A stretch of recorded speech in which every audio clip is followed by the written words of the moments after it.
ہجرت کے لیے سرزمین مدینہ منورہ کا انتخاب ہو چکا تھا، اور آپ یہ دعا فرمایا کرتے کہ الہی وہاں ہجرت کی توفیق عطا فرما جسے تو پسند کرتا ہو۔ جب یہ مسحور کن خبر اہل مدینہ تک پہنچی کہ سرکار دو جہاں مدینہ کو منورہ بنانے تشریف لا رہے ہیں، تو عاشقان رسول صلی اللہ علیہ وسلم کے لیے یہ دن کسی عید سے کم نہ تھا۔ ان کی آنکھوں کی روشنی دوبالا ہو گئی، چہرے نور ایمان سے دمک اٹھے، دل کی دھڑکنوں نے وقت کی رفتار کو بہت پیچھے چھوڑ دیا تھا۔ مسرت و انبساط کی نہریں ہر چہرے پر عیاں تھی، معصوم زبانوں پر محبت رسول صلی اللہ علیہ وسلم سے لبریز یہی نغمہ جاں فضا تھا۔ وہ آئے جن کے آنے کے لیے بے چین فطرت تھی، وہ آئے جن کی آمد کے لیے آنکھیں ترستی تھیں۔ مضطرب دل اور بیتاب نگاہیں مکہ کی طرف سے آنے والے تمام راستوں پر بچھی ہوئی تھیں۔ صبح سے اٹھی ہوئی یہ مشتاق نظریں نہ جانے کتنی مایوس شاموں کی نظر ہو گئیں۔ دھوپ کی حدت بڑھتی تو اہل مدینہ واپس گھروں کو لوٹ آتے، مگر ان کے دل اپنے حبیب کی راہوں میں گم رہتے۔ کئی دنوں تک قسمت ان پر مہربان نہ ہوئی، ضبط کے بندھن ٹوٹا ہی چاہتے تھے کہ اچانک ایک یہودی نے اس قدسی صفت قافلے کو پہچان لیا۔ اپکار اٹھا، اہل عرب لو، تمہیں جن کا انتظار تھا وہ شاہ دو عالم آ گئے۔ اہل مدینہ کیف و سرور سے جھوم اٹھے۔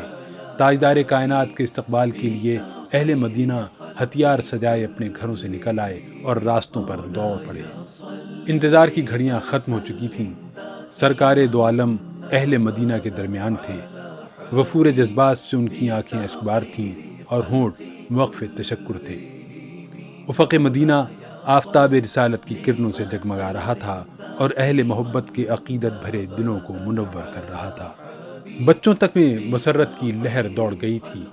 مدینہ سے 3 میل دور جس بستی میں آپ نے قیام فرمایا اسے قبایہ عالیہ کہتے ہیں۔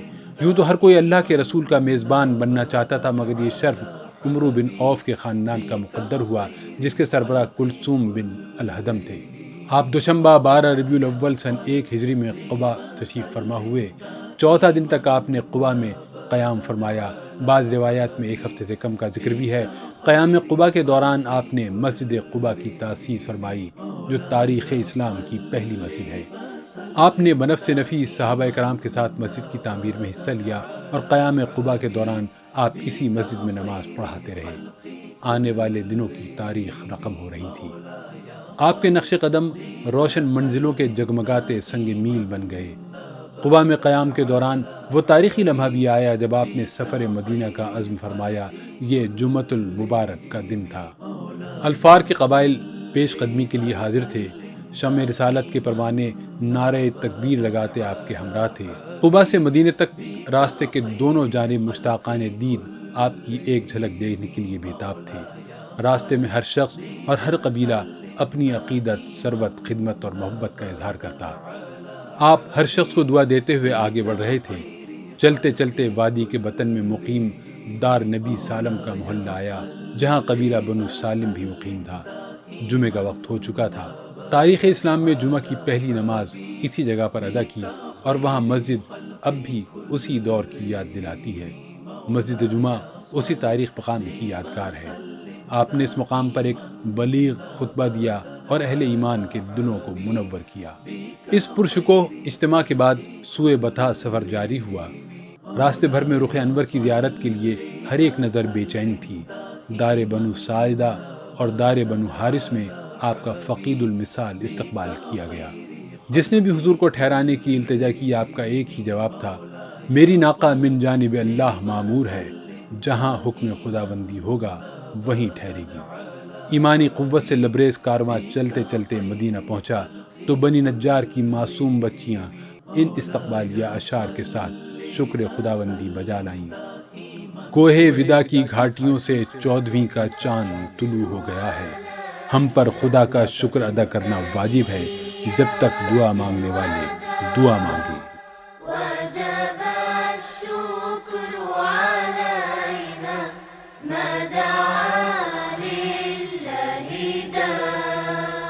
أيها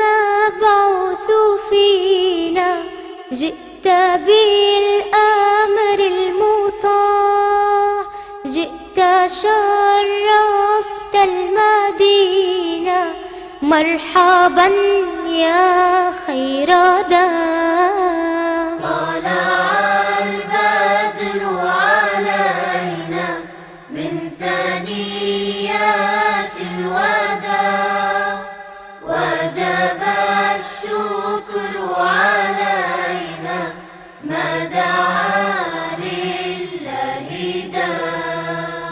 أشرق النور علينا وتجلى بالجمال، يغمر